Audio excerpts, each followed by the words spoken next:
અને હવે આગળ નજર કરીએ અન્ય સમાચાર પર સુપરફાસ્ટ અંદાજમાં। અમરેલી જિલ્લાના જાફરાબાદના દરિયામાં કરંટ દેખાયો। છેલ્લા 2 દિવસથી જાફરાબાદના દરિયામાં કરંટ, દરિયાકાંઠે ન જવા તંત્ર દ્વારા સૂચના। અમરેલી શહેરના વાતાવરણમાં આવ્યો પલટો। શહેરમાં વીજળીના કડાકા સાથે વરસાદ વરસ્યો। અનેક વિસ્તારોમાં વરસ્યો વરસાદ। અમરેલીના બાબરા તાલુકામાં વરસાદી માહોલ જામ્યો। ચરખા, કીટી, કોટડી ગામમાં વરસાદ પડ્યો। લુણકી સહિતના ગામોમાં વરસાદથી ખેડૂતોમાં ખુશીનો માહોલ। અમરેલી જિલ્લામાં વરસાદી માહોલ જામ્યો। જિલ્લાના લાઠી પંથકમાં વરસાદ, સારા વરસાદને લઈને ખેડૂતોમાં ખુશીનો માહોલ। અમરેલીના લાઠી બાબરામાં મુશળધાર વરસાદ થયો। લાઠીના હરસુરપુર તેમજ ઉપરવાસમાં ધોધમાર વરસાદ, તો બાબરાના વાંડળિયા અને લુણકીમાં પણ ભારે વરસાદ। અમરેલી જિલ્લામાં પડેલા ભારે વરસાદને કારણે થઈને લાઠીની ગાગડીયો નદીમાં પૂર આવ્યું। ગાગડીયો નદી પરનો ચેકડેમ પણ છલકાયો। ભાવનગર જિલ્લાના ગારિયાધારમાં ધોધમાર વરસાદ વરસ્યો। છેલ્લા 2 કલાકમાં 1.5 ઇંચ જેટલો વરસાદ ખાબક્યો। પાછેગામ રોડ, ભારાજીની વાડી રોડ પર વરસાદી પાણી ભરાયા। પાલીતાણાના શેત્રુંજી ડેમમાં નવા નીરની આવક થઈ। ઉપરવાસમાં સારા વરસાદને લઈને નવા નીર આવ્યા। અમરેલી અને ધારીમાં વરસાદથી પાણીની આવક। તળાજા, ઘોઘા અને ભાવનગર શહેરને થશે લાભ। બોટાદના ગઢડામાં વરસાદનું આગમન। ઢસા રોડ અને બોટાદનો ઝાંપો વિસ્તારમાં વરસાદ વરસ્યો। ઉમામેડી સહિત અનેક વિસ્તારોમાં ગ્રામ્ય વરસાદ પડ્યો। છોટાઉદેપુરના ક્વાંટ તાલુકામાં વરસાદી માહોલ છવાયો। તાળકાછલા અને કાનાબેડાના ખેડૂતોમાં ખુશીનો માહોલ। નર્મદાના રાજપીપળામાં વાતાવરણમાં આવ્યો અચાનક પલટો। રાજપીપળાના પવન સાથે ભારે વરસાદ પડ્યો। આસપાસના ગામોમાં વરસાદી માહોલ જામ્યો। વલસાડ જિલ્લામાં વાતાવરણમાં પલટો આવ્યો। ધરમપુર, કપરાડામાં પવન સાથે વરસાદ વરસ્યો। વલસાડના ઉમરગામ તાલુકામાં વાતાવરણમાં પલટો આવ્યો। ઉમરગામ સહિત આસપાસના ગામોમાં વરસાદ। મહારાષ્ટ્ર બોર્ડરના ગામોમાં પણ વરસાદ ખાબક્યો। વલસાડના ઉમરગામ સ્ટેશન પર વાહન ચાલકો લપસ્યા। સ્ટેશન વિસ્તારમાં વરસાદી પાણીમાં વાહન ચાલકો ખાબક્યા। રસ્તા પર પડેલી માટી વરસાદમાં ભીની થઈ જતા વાહનો સ્લીપ થયા। રાજ્યમાં ચોમાસું આજથી સક્રિય થશે। ગુજરાતના મોટાભાગના ભાગોમાં વરસાદ પડશે। વીજળીના કડાકા સાથે વરસાદની સંભાવનાઓ। હવામાન નિષ્ણાત અંબાલાલ પટેલની આગાહી। દક્ષિણ ગુજરાતમાં ભારે વરસાદની સંભાવનાઓ। ખંભાત, તારાપુર, ગોધરા, આણંદ, વડોદરા, નડિયાદ, ડાકોર, અમદાવાદ અને ગાંધીનગરમાં પણ ભારે વરસાદની આગાહી। કચ્છના કેટલાક ભાગોમાં પણ વરસાદની આગાહી કરવામાં આવી। 17 થી 22 જૂન સુધીમાં આંધી વંટોળથી કાચા છાપરા ઉડી જાય તેવો પવન ફૂંકાશે। 18 તારીખે ગાજવીજનું પ્રમાણ વધશે। 24 જૂન સુધીમાં આંધી વંટોળનું પ્રમાણ યથાવત રહેશે। ખંભાત, કઠવાડા, કપડવંજ, ખેડા પવન ગતિ વધુ રહેશે।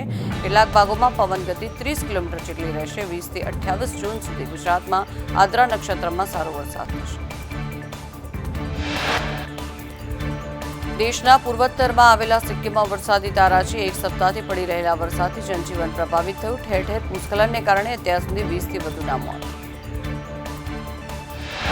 સિક્કિમમાં પ્રવાસે આવેલા હજારો સહેલાણીઓ ફસાયા। 200 જેટલા પ્રવાસીઓને ચુંગથાંગના ગુરુદ્વારામાં આશ્રય આપવામાં આવ્યો। રાજ્યમાં હવાઈ સેવા હાલ પૂરતી સંપૂર્ણ ઠપ થઈ ગઈ। સિક્કિમમાં ભૂસ્ખલન થતા ગુજરાતી પ્રવાસીઓ ફસાયા। ગુજરાત સરકાર સતત સિક્કિમ સરકારના સંપર્કમાં। 30 જેટલા ગુજરાતીઓ લાચુંગ ગામે હોટલમાં સુરક્ષિત। લાચુંગમાં યાત્રિકોને અલગ અલગ હોટલમાં ઉતારો આપવામાં આવ્યો।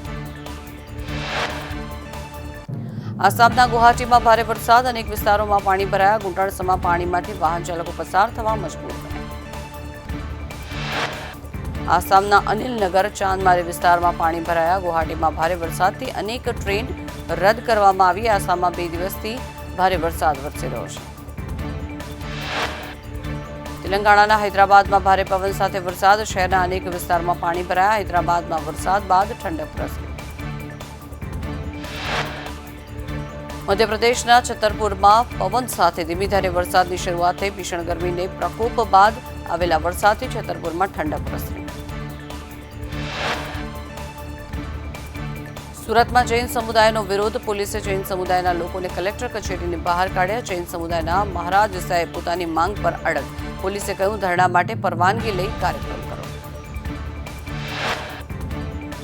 જૈન પ્રતિમા મુદ્દે જૈન અગ્રણી દિનેશ શાહની પ્રતિક્રિયા. જૈન સમાજની માંગણી સંતોષવામાં આવી. પ્રતિમા પુનઃસ્થાપનની માંગ સંતોષાઈ, પરંતુ અન્ય માંગણીઓ પૂર્ણ થાય પછી જ સમાધાન. મૂર્તિઓ તોડવા મુદ્દે રાજ્ય સરકાર એક્શનમાં. ગૃહ રાજ્યમંત્રી હર્ષ સંઘવીએ કહ્યું કે મૂર્તિઓ તોડવા મામલે તપાસ એસપીને સોંપાઈ. જૈન ધર્મની મૂર્તિઓ તોડવા મુદ્દે સુરતનો જૈન સમાજ આક્રમક. કહ્યું, ગુનેગારોને સજા થાય, એફઆઈઆર થાય. મૌનપૂર્વક અમારું આંદોલન યથાવત રહેશે. કોઈ પણ ગેરસમજમાં સમાજ ન આવે. જૈન ધર્મની મૂર્તિઓ ખંડિત થવા મુદ્દે હર્ષ સંઘવીનું નિવેદન. જૈન તીર્થંકરોની મૂર્તિઓ સાથે લોકોની આસ્થા જોડાયેલી છે. કોઈપણ ટ્રસ્ટને તોડવા માટે મંજૂરી નથી અપાઈ. ગૃહ રાજ્યમંત્રીએ કહ્યું કે જેમને પ્રતિમા તોડવામાં આવી છે તેની અરજી લેવાઈ છે. મુખ્યમંત્રી સાથે ચર્ચા કર્યા બાદ કલેક્ટરને સૂચના અપાઈ. મૂર્તિઓ ફરીથી હતી ત્યાં જ પ્રસ્થાપિત કરવામાં સૂચના.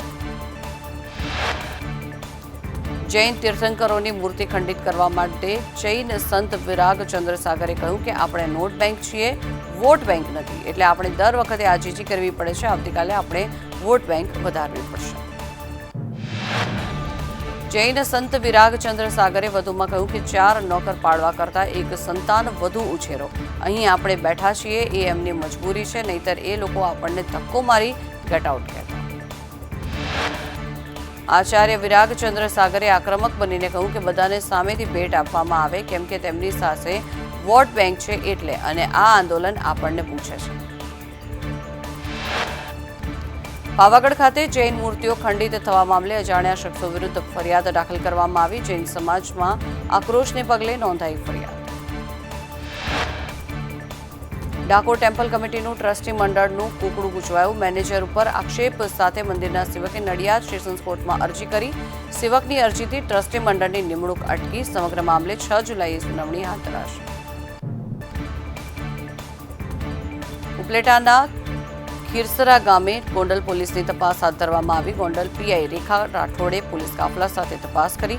ખીરસરા ગામે સ્વામિનારાયણ ગુરુકુળમાં તપાસ હાથ ધરવામાં આવી. તપાસને લઈને ડીવાયએસપી રોહિત રોડિયાનું નિવેદન. ફરિયાદીના મેડિકલ ટેસ્ટ કરી પુરાવા એકત્રિત કરી રહ્યા છીએ. આરોપીઓ વિદેશ ન ભાગે તેનું ધ્યાન રખાઈ રહ્યું છે. મહારાષ્ટ્ર પોલીસનું ગુજરાતમાં દિલધડક ઓપરેશન. 14 કિલો સોનું ચોરીને ફરાર થઈ ગયેલા આરોપીઓને ઝડપી પાડવામાં આવ્યા. નાસિકથી 90 કરોડની કિંમતનું સોનું ચોરી ફરાર થયા હતા. મહારાષ્ટ્ર પોલીસે આરોપીને ફિલ્મી ઢબે ઝડપી પાડ્યા. 2 આરોપી વેશ પલટો કરતા હોવાની બાતમી મળી. હાલોલ બાયપાસ પર ગાયત્રીનગરથી આરોપી ઝડપાયો. ગઢડાના રસનાળમાં આધેડની હત્યાનો આરોપી ઝડપાયો. છરીના ઘા મારી આધેડની હત્યા કરી દેવામાં આવી. જસદણના ગેલા સોમનાથ મંદિરેથી આરોપીને ઝડપી પાડવામાં આવ્યો. સુરતમાં મેક માય ટ્રીપ દ્વારા છેતરપિંડીના આક્ષેપ. સુરતથી દિલ્હી ગયેલા 25 લોકો ફસાયા. દિલ્હીમાં હોટેલ બુકિંગ નહીં મળતા 25 લોકો ફસાયા. ફેબ એક્સપ્રેસ નામની હોટેલમાં રૂમ બુક કરાયો હતો. જીઆઈડીસીમાં 12 અબજથી વધુ ભ્રષ્ટાચારના આક્ષેપ મુદ્દે સરકારનો જવાબ. સત્તા વિહોણી કોંગ્રેસના પાયા વિહોણા આક્ષેપ. કોંગ્રેસ આરોપો સાબિત કરી બતાવે. ઋષિકેશ પટેલે કહ્યું કે જીઆઈડીસીએ જમીન ફાળવણીની નીતિ નક્કી કરેલી છે. ઉદ્યોગની નીતિ યુપીએ સરકારે બનાવેલી. સાયથા અને દહેજમાં કોઈ ભ્રષ્ટાચાર નથી થયો. કોંગ્રેસ પર પ્રહાર કરીને કહ્યું કે ભાજપ આગળ વધે તેમ કોંગ્રેસના પેટમાં દુખે છે.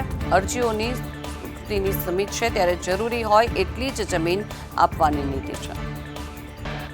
ગેમ ઝોનના પાયા નંખાયાથી અગ્નિકાંડ સુધીની વધુ તપાસ હાથ ધરવામાં આવશે. અધિકારીઓની જવાબદારી નક્કી કરશે આ સમિતિ. 15 દિવસમાં સમિતિએ તપાસનો રિપોર્ટ આપવાનો છે. 2 જુલાઈ સુધીમાં આ રિપોર્ટ સમિતિ આપશે. અમદાવાદ સ્કૂલ વાન અને રિક્ષા એસોસિએશનની હડતાલ. આવતીકાલથી હડતાલથી સ્કૂલ વાન ચાલકો ઉતરશે. ટ્રાફિક પોલીસ અને આરટીઓની કાર્યવાહી સામે નારાજગી. વાહન ચાલકોના નિર્ણયથી વાલીઓની ચિંતામાં વધારો થયો.